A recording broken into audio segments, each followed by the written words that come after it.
sa pool.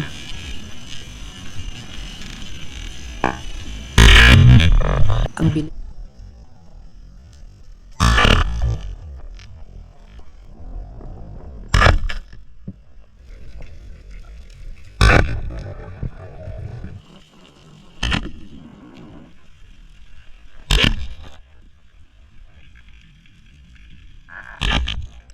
So welcome back mga kaspero, at ito namamana ulit tayo at meron tayong nakita dito isang pawikan. Nagpapahinga mga kaspero. Nag-warm up po ako dito, ngunit parang maamo siya mga kaspero, kaya nilapitan ko at hinahawakan ko yan mga kaspero. Sobrang amo talaga, siguro sanay siya sa mga pre-diving, kaya hindi siya matatakot sa tao. Yan mga kaspero, hinahawakan ko pa yan. Sobrang napakaamo mga kaspero. Yan o.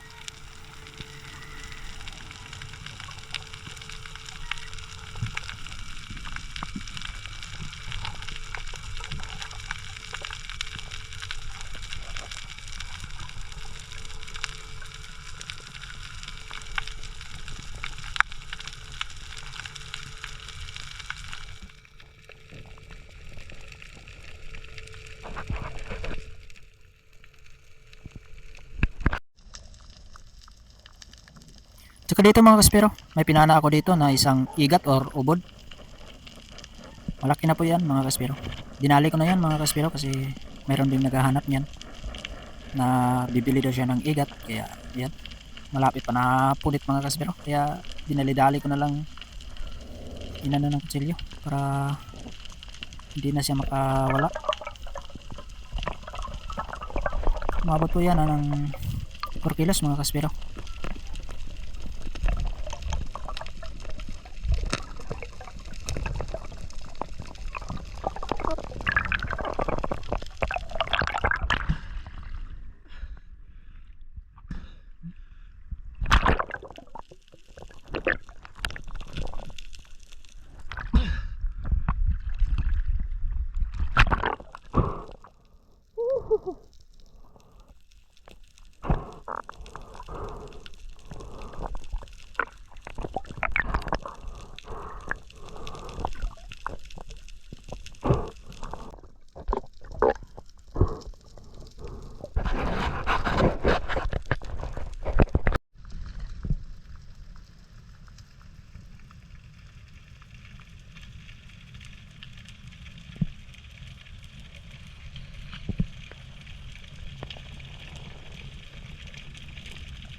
Tsaka dito mga kaspero, nag triple po ako dito sa malalim kasi nakakita si Mr. Gabi ng tangigi mga kaspero, ngunit hindi niya napana, kaya nag triple po ako dito sa malalim at palingon-lingon, ngunit wala akong nakita. Tsaka may nakita ako dyan isang kuyampaw or paging maliliit, mayroong bibili, kaya dinali ko na din.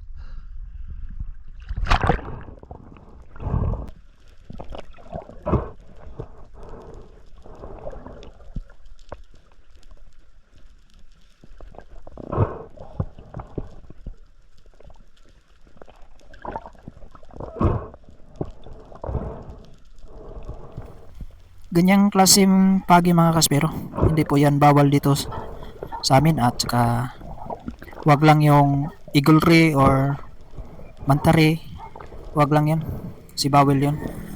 Ganyang klaseng na tawag sa amin yan lipot. Marami pong bumibili niyan dito.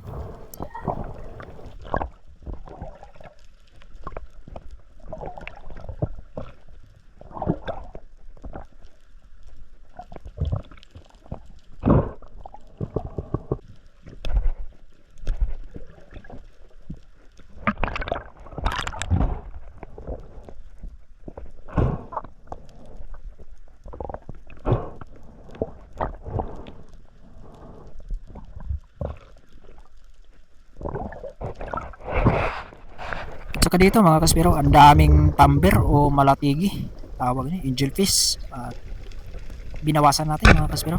Kasi masarap po yan sa daing mga kaspero. Kaya yun, sa pool. Hindi ko napansin mga kaspero, mayroon palang kasamang GT. Kaya,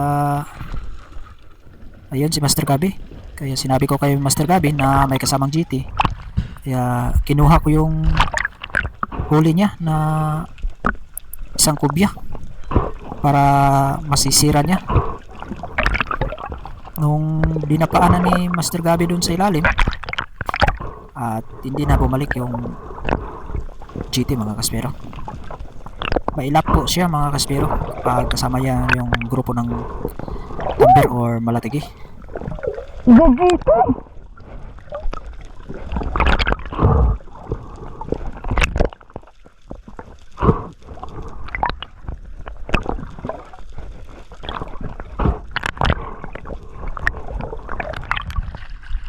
Sundan mo, may GT na malaki bro. Bago. But sana hindi ko na yung tinira. Sundan mo, may GT malaki. Sunod, isang piraso.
Tsaka dito mga kaspero, nag-triple po ulit ako dito mga kaspero.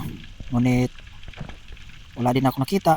Mayroon na naman akong nakitang ano dito mga kaspero, yung tinatawag sa amin na paging lipot or kuyampaw. Mayroon na naman, kaya yun, dinalin natin ulit. Ito yung pangalawang kuyampaw mga kaspero.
Sayang ulit kanina doon.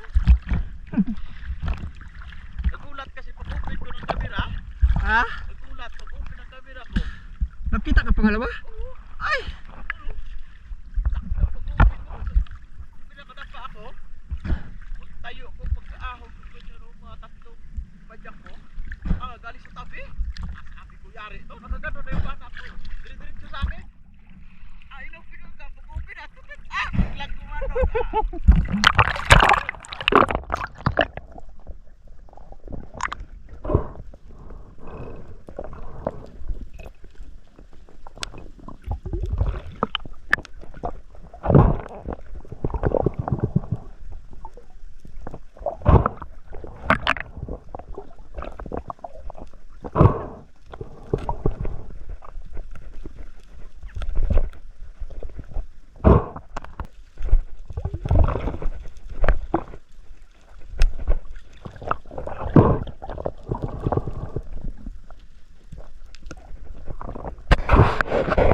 Tsaka dito mga kaspero, nag-second shot po ako dito sa kubya ni Master Gabi.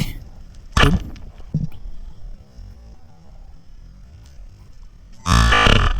Nahirapan po si Master Gabi paghuli niyan mga kaspero kasi yung pagpana niya umikot doon sa katawan ng butanding mga kaspero. Kaya yung shooting line niya pumulupot doon sa katawan ng butanding. Kaya nahirapan siya, buti na lang natanggal ng hila-hila niya. At saka sinikin shot ko na din para masecure yung Mabit. huli. Mabit sa balita. Ay sa matanding. Butanding? Oo. Ikot kasi yung kopya doon sa katawan ng matanding. Ang grabe hila.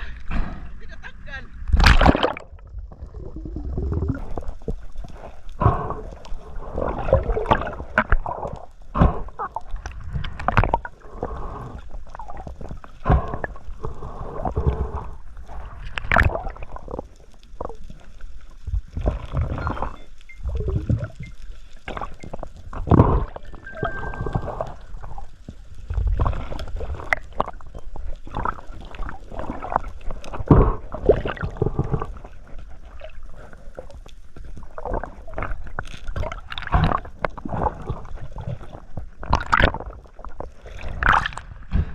Karos. Ilang piraso na kasama? Maliit yung kasama. May mga rin brother kasi. Makita ko. Brother. Nakatayo ako sa lalim eh. Yeah. Yun Naipot ko yung na ko. matanding. Grabe tsakas na ako. Pila ako. Nasabit sa butanding? Ha? Sabit sa butanding? Oo. Yung tali mo? Puta. Umikot kasi itong kubya. Umikot yung kumbya doon sa katawan ng butanding. Gagi. Sabi ko patay. Ayun pundot ko naman pag ganun. Buti siguro sa sobrang lakas natanggal. At kung pumaon yung tali sa puntot, ay di sabi ko di talaga matatanggal to. Karos.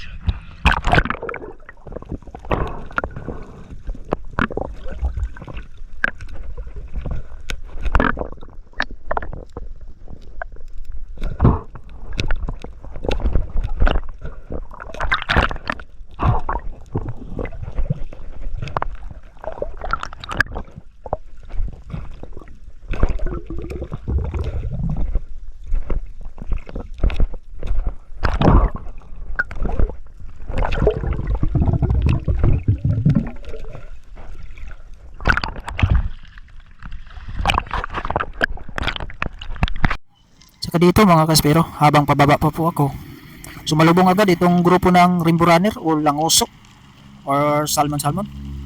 At isip natin mag double kill kaya hindi muna natin pinana. Naghanap po tayo ng timing mga kaspero na maka double kill tayo. Kaya yun. Nakatapat na sana mga kaspero, ngunit napunit yung isa mga kaspero. Double kill sana. Pero okay lang kasi nahuli na naman natin yung isa mga kaspero.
Tsaka dito mga kaspero, kaligitnaan pa lang ako, nakita kong tanggi, kaya dali kong nag-open ng camera para mabidyohan ko. Yun. Natamaan mga kaspero. Malaki na po yan mga kaspero, umabot po yan ng 11.8 mga kaspero. Yung tangigi na yan.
Sa sobrang lakas ng agos mga kaspero, hindi inasahan na dumaan dito sa 10 meters yung dugto tuna. Iyan. Sapol.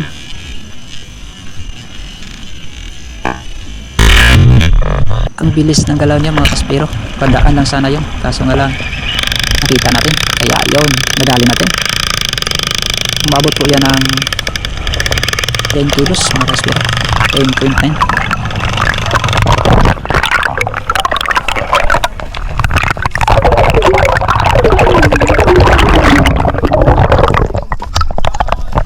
At saka pinasikan shot ko po yan kay Bro Ryan.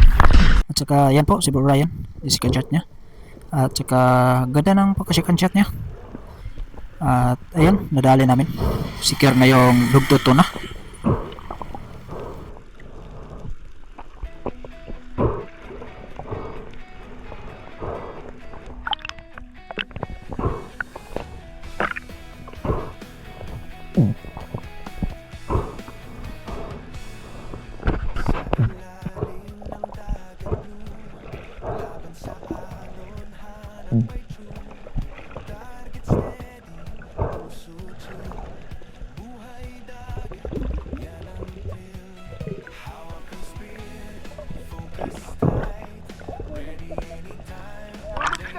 Ganyan na isang platter.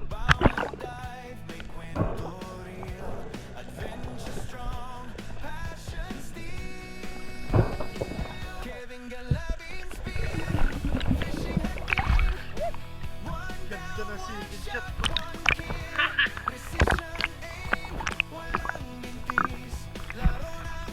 Patayin no.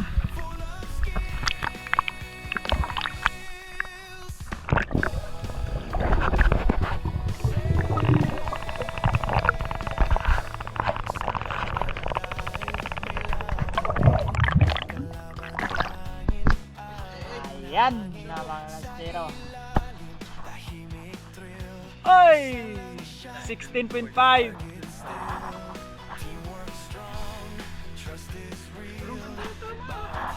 Malupot na sa